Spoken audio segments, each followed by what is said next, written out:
Hello, my karmically connected friend. Let's try to imagine the course of human life as the four changing seasons of nature. If youth is the vibrant spring of new shoots full of vitality, then old age is the tranquil golden autumn, profound and deeply reflective. However, there is a sad reality that the hurried pace of modern society today seems to make the elderly feel diminished. The invisible prejudices that associate growing old with deterioration, illness, slowness, and loneliness inadvertently give rise to vague fears within us. We worry about becoming a burden, fear losing our self-worth when our steps are no longer as swift as in our youth. But please slow down for a moment to listen to the compassionate and wise voice of the Buddha. Through the enlightened perspective of Buddhism, old age is absolutely not a loss or a decline. On the contrary, it is the most ripe time for wisdom and the greatest opportunity for profound spiritual awakening.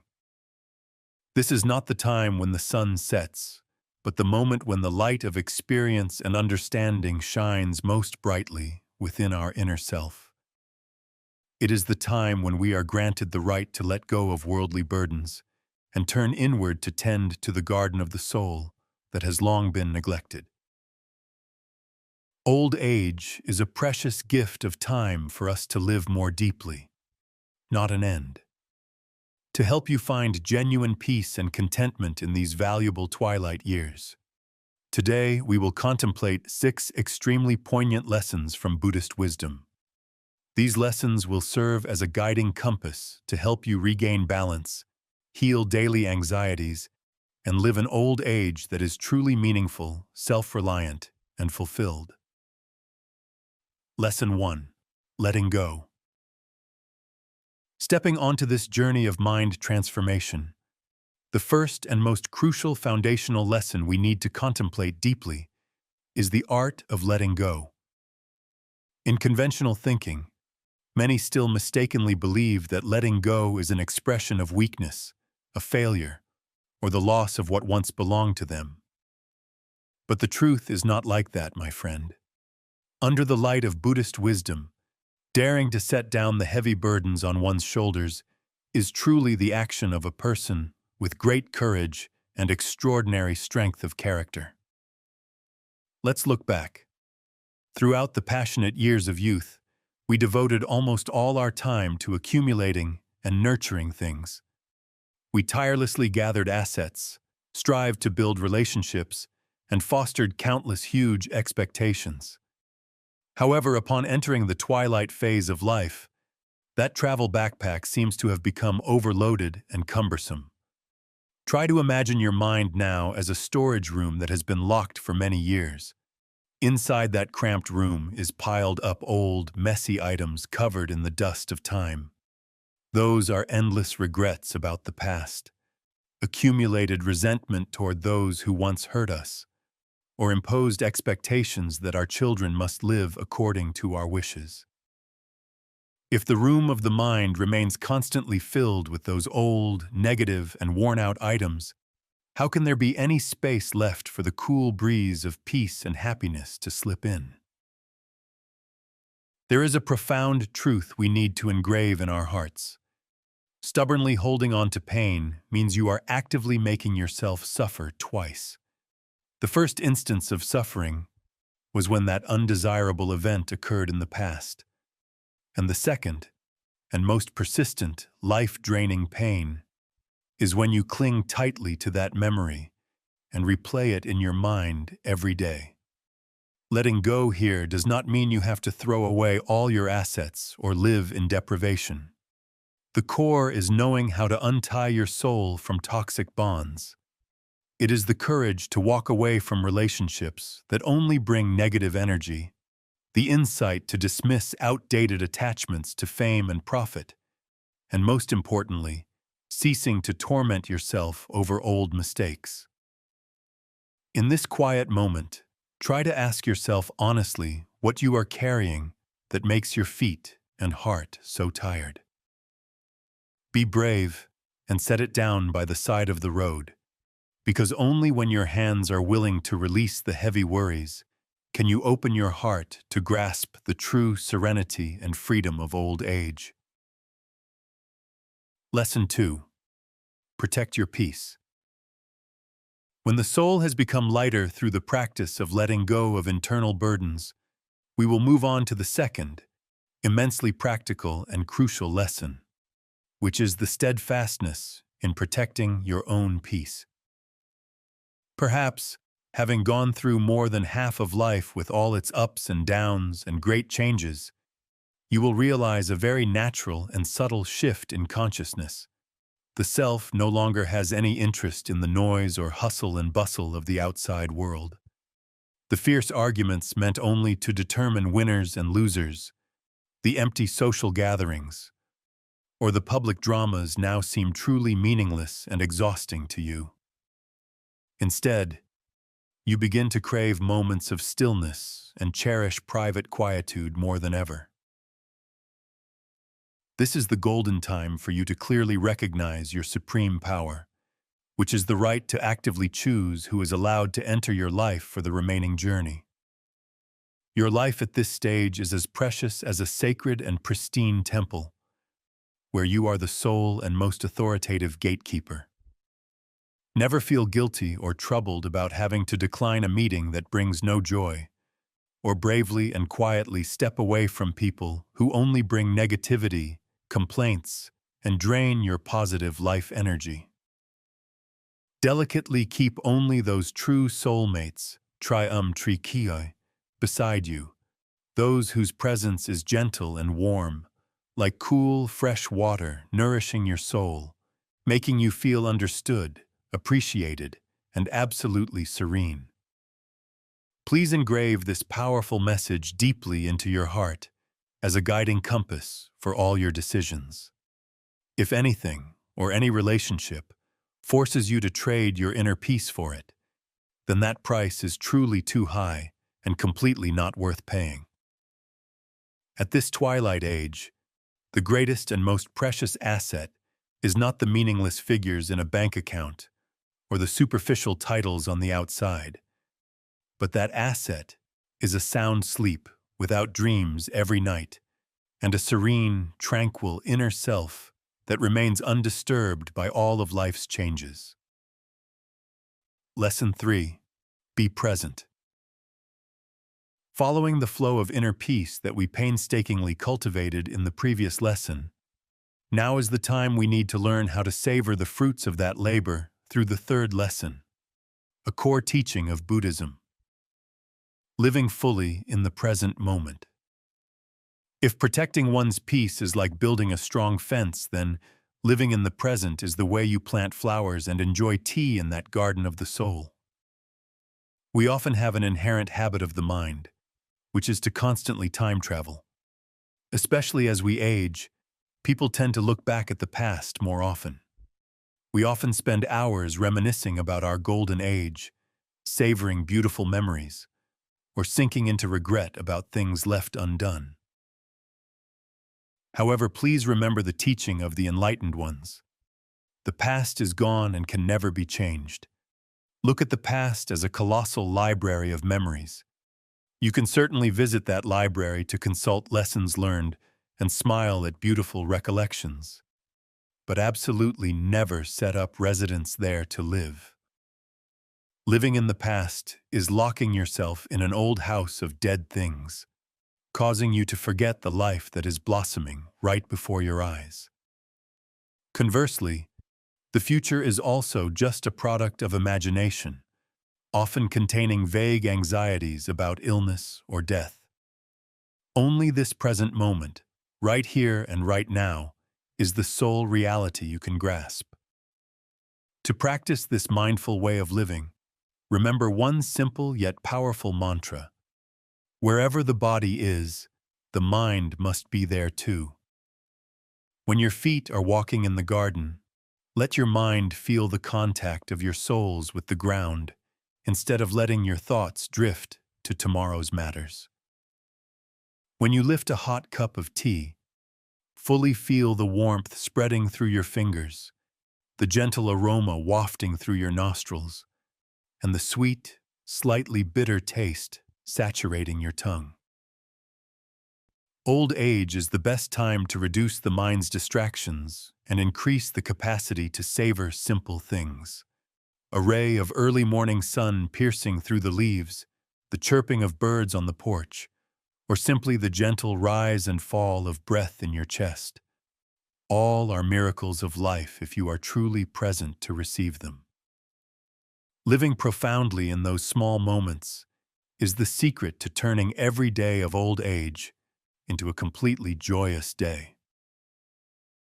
Lesson 4. Accept impermanence. Once we have learned how to cherish every breath and every sip of tea in the present moment, our mind will be still enough to confront a greater truth, a law that encompasses all things in this universe that no one can avoid. That is the fourth lesson about accepting the law of impermanence, anicca. This is perhaps the most difficult psychological hurdle, but also the golden key to unlocking liberation from all suffering in the final years of life. Try looking at yourself in the mirror and observing the surrounding life slowly. Are you noticing that change is happening more clearly than ever before? The once strong, flexible body has begun to slow down. Aches and pains visit more frequently, and wrinkles are deeply etched on the face. Relationships also shift with the flow of time as children leave the nest to build their own lives, while close friends sequentially depart for the white clouds. Even social status, from a breadwinner, a leader, or an expert, you now return to the role of a quiet retiree. It is during these moments of facing the gradual loss of external things that a great, bewildered question often arises in our hearts. Who am I when all the things that once defined me have changed? If I no longer have health, no longer have power, no longer have beauty, and no longer have those elegant titles, do I still have any value, or am I just an empty shell? This is humanity's deepest fear about aging and death. But Buddhism offers us a wise and comforting answer. The Buddha taught that suffering arises not because of change, but because we resist that change. We suffer because we want to hold on to spring when winter is approaching. Remember that you are not the aging, aching body, nor the titles that have receded into the past. You are the clear awareness, the observer who silently witnesses that change. Just as the deep blue sky is always constant even when dark clouds or white clouds drift by, your consciousness is the sky, while old age or illness are merely passing clouds. Look to nature to learn how to live with the flow. In winter, trees shed all their leaves, leaving stark, gnarled branches in the cold air.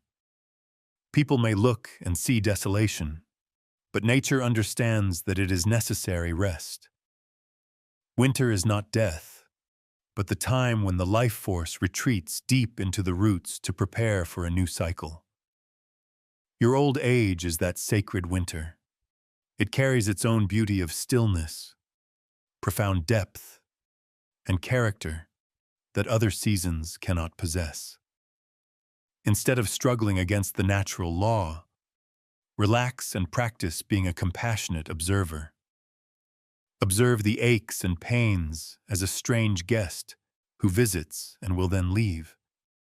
Observe the wrinkles as glorious marks of life experience. When you stop fighting with reality, the energy of peace will automatically fill your soul. Frequently whisper this mantra whenever fear arises. Everything is changing, and that is the natural nature of all things. When you accept impermanence with your whole heart, you will no longer fear aging or loss, because you understand that life is like a river that never stops flowing. It only transitions from one form to another. Accepting impermanence is the way for you to find eternity right within your own soul. Lesson 5. Cultivate gratitude and joy. When our soul has found serenity in the face of life's impermanent changes, much like a lake calming down after the wind, this is the most opportune time to sow the sweet seeds of happiness within it. Let us move on to the 5th lesson, a lesson likened to a miraculous tonic that nourishes the mind every day. Cultivating gratitude and inner joy, Hilak. At this age, when health is no longer as abundant as before, and time seems to pass more quickly, people easily fall into the psychological trap of lack. We often complain about the lack of health, lack of flexibility, or lack of opportunities.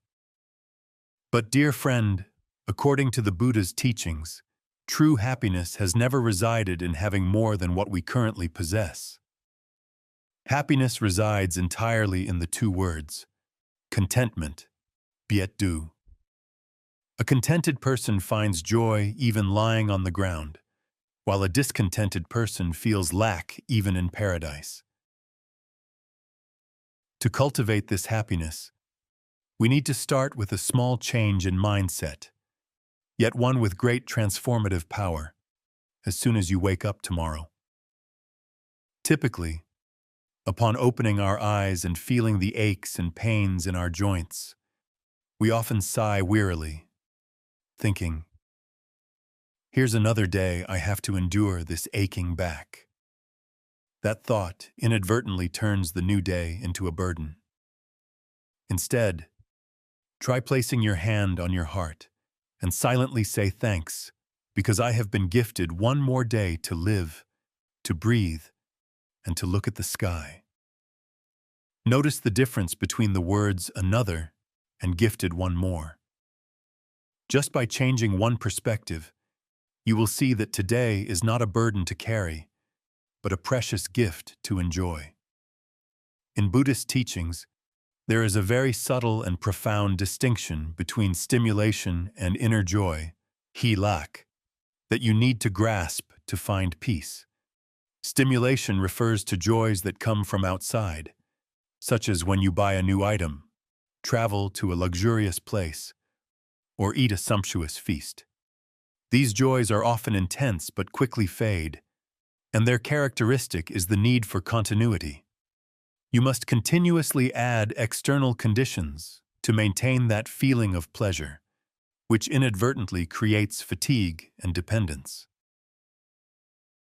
Conversely, inner joy, hilak, is happiness that comes from within, gentle yet persistent and profound. Inner joy does not require you to spend money or travel far. It only needs one element, awareness. It is the tender delight you feel when you see a flower bloom on the porch, the peace when listening to the rain patter softly on the roof tiles, or the sweet clarity of a hot cup of tea in the early morning. When your mind is still, the most ordinary things suddenly become extraordinary. To turn this idea into reality, I invite you to practice a simple spiritual exercise every day. Before falling asleep, instead of worrying about tomorrow, replay the film of your day and find 3 small things that made you smile. It could just be an unexpected phone call from a grandchild, a sound, dreamless afternoon nap, or simply that the sun was beautiful today. The act of recalling these good things will rewire your brain, helping you focus on what you have instead of what has been lost. Gratitude has the power to turn what we possess into enough, and even more than enough. That is the secret to a fulfilled old age, where we learn to slow down to appreciate and enjoy the simple yet priceless joys of life. Lesson 6. Live with compassion. After we have learned how to find joy in the simplest things and fill our hearts with gratitude, your soul has now become richer and more open than ever before. This internal abundance will lead us to the 6th lesson, which is also the noblest and most beautiful lesson in the cultivation journey of a lifetime. living with compassion and unconditional love. As we enter the final stretch of life, a deep and unspoken fear often creeps into the sleep of many people. The agonizing question, when I pass away, what will be left of me in this world? Or who will remember me? Many mistakenly believe that their legacy lies in inherited wealth, large houses, or former dazzling fame. But, dear friend, according to the enlightened teaching of the Buddha, the true and sole legacy we leave behind is not material possessions, but the warm emotions we have sown in the hearts of those who remain. It is the way you make others feel loved, protected, and appreciated when they are with you.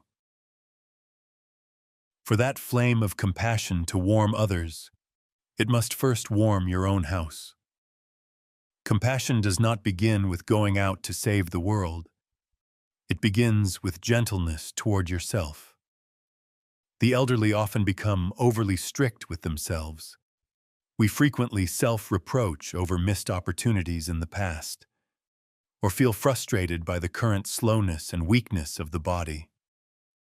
Please stop that self-torment right now. Practice forgiving yourself, being tolerant of your past heartaches and mistakes made in youth. When you know how to embrace and soothe the hurt child within you, your heart will automatically soften. And only when the heart has softened can love for others flow out in the most natural and purest way. At this age, perhaps we no longer have the health to perform great feats, like moving mountains and filling seas, nor the finances to engage in grand charitable works. But we possess an invisible yet immense power, the power of benevolence, Hien Hao. A serene smile gifted to a stranger on the street, an understanding look for your life partner, or the patient listening to the trivial concerns of your children and grandchildren without judgment. All these small actions create ripples of love that spread far and wide. Sometimes, merely your peaceful presence is a healing balm for the restless souls of the anxious younger generation out there. To cultivate this compassionate mind every day, I invite you to practice an incredibly miraculous spiritual contemplation method. Whenever you meet someone, whether a loved one or a difficult person who causes you distress, secretly murmur this mantra in your mind. Just like me, this person also craves happiness. And just like me, this person is also afraid of suffering and deserves to find peace. When you view others through the eyes of this profound empathy, all barriers, prejudices, and anger will vanish like mist encountering sunlight. You will realize that deep down, we are all the same on the journey to find happiness. Living with compassion is the most complete answer to the fear of loneliness or meaninglessness in old age. When you live for others, when you become a great sheltering tree that casts the shadow of love, you will never be forgotten. Compassion is the most beautiful, most glorious ending to a lifetime, transforming your old age into an art piece of boundless and eternal humanity. My dear friend, thus we have collectively closed the pages of wisdom to open up a new state of mind. Please always remember that old age is never the end of life, but it is precisely the beginning of the most profound and radiant spiritual journey. It is the time when you are granted the right to live truly fully for yourself, with complete understanding and overflowing love. I sincerely hope that the 6 lessons we have just shared will become a bright lamp shining forth, helping you find peace and self-reliance in every step you take amidst the autumn of life. If these intimate sharings have touched your heart and brought relief, please joyfully spread them to our karmically connected friends, Hu Duyen. And don't forget to hit the subscribe button so we can continue to hold hands and walk together on the path toward daily mindfulness and serenity. I sincerely pray that your body and mind may always be peaceful, and all things auspicious may come to you. Goodbye, and I look forward to meeting you again in the next stories.